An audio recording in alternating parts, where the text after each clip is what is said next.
chapter in the book, Spend Time and Save Money, is on income taxes, everybody's favorite taxes, how to minimize taxes, how to do it legally, lawfully, thoughtfully, and planning in advance. How do we do that?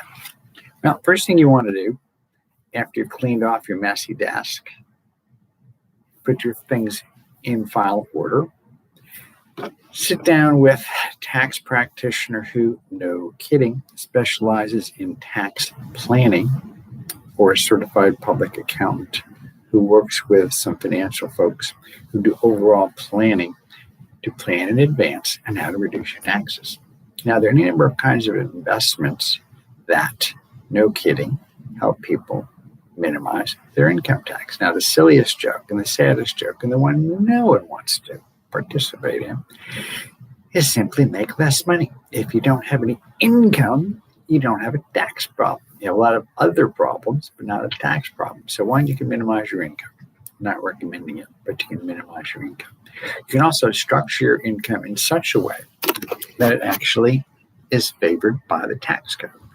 If you've never thought about this much, the tax code is put together to influence behavior patterns. For one thing, it has in the past encouraged people to make investments in new businesses, make investments in new property, plant, equipment, and their employees, including veterans. There's some benefits for business owners when you hire a veteran in terms of getting some rebates back from the government. You might look into that.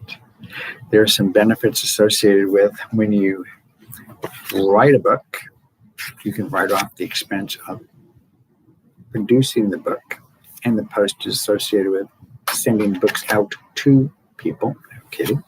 You can even give the books away for free. Again, structure your life in such a way that actually you take advantage of the system as it is structured. Or you can be lucky enough to be rich enough to influence Congress to pass laws that help you with your investments. I'm not going to name any names, but there are any number of folks who are in the hauling of oil products business.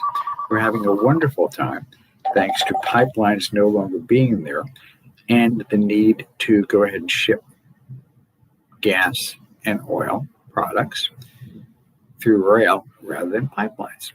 Not trying to get political, just trying to get to be factual in terms of what is and what ain't going on. In addition to that, what you can also do is hire some folks to help you in terms of what it is you're doing, and you can pay those people, which again reduces your income. And with any kind of luck, if they are effective, they might even help increase your gross receipts while minimizing your tax bill by more efficiently putting together your organization. Right now, thanks to the miracle known as COVID and the invention of Zoom and a great deal more capacity for sending messages back and forth, a lot of expenses that we used to have been minimized, if not eliminated. We have this beautiful suite of offices, and we really have enjoyed this office space for a little over 8 years.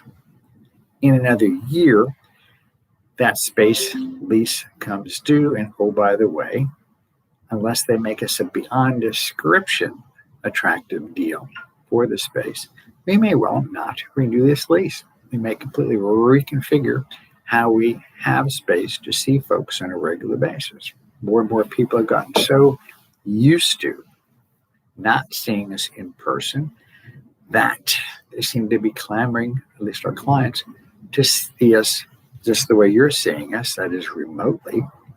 We can share documents, we can do DocuSign, we have secure ways of transmitting information back and forth. We have any number of folder systems where we can put information out to the proverbial cloud. We don't have a cloud in the sky right now, but I'm sure we have lots of information being exchanged even as I speak to you. So structure your affairs, that is your business, in such a way we can write them off. Now, there are folks that we know who literally host gatherings in their own personal, lovely houseboats. Therefore, they can write off part of that houseboat as a result of hosting gatherings in that and actually charging a fee for that so they can maintain, keep records, and the like. In addition to that, another running joke that we have with our barber, James Russell Jr., who's been in downtown Plano for many, many years, and a business owner for about 40 years.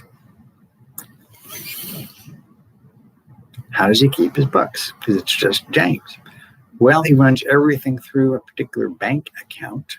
That bank account keeps records right there for him. So he can literally just print that out for his certified public account, not to be confused with me, and have his information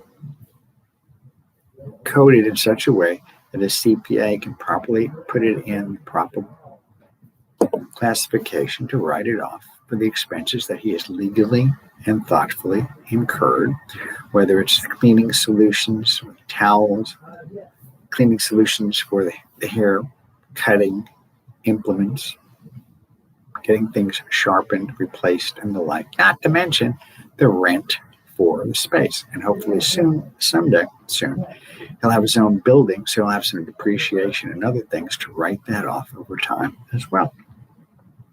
For those of you who are transitioning from being an employee to being an independent business person, or from an employee to a 1099 contractor, let's ever so briefly talk about the miracle of self-employment tax. When you have self-employment tax, what does that mean? It means you get to pay both halves of Social Security. And the last time I looked, that's about 7.53%, which as an employee, you're used to paying that half. But now, since you'll be your own employer, you'll be paying that half as well.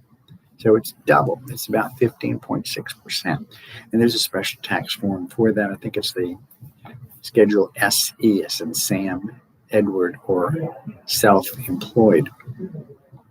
That can be kind of a surprise. So if you do transition from an employee to a contractor, be aware of that. Keep track of it with any kind of luck. Discover the website where you can actually pay your income tax on a regular basis via a system that the IRS has put together some years back. Very handy system. In terms of all tax matters, we always suggest to folks that you sit down with or conference with your own personal tax advisor. Why do you want to do that?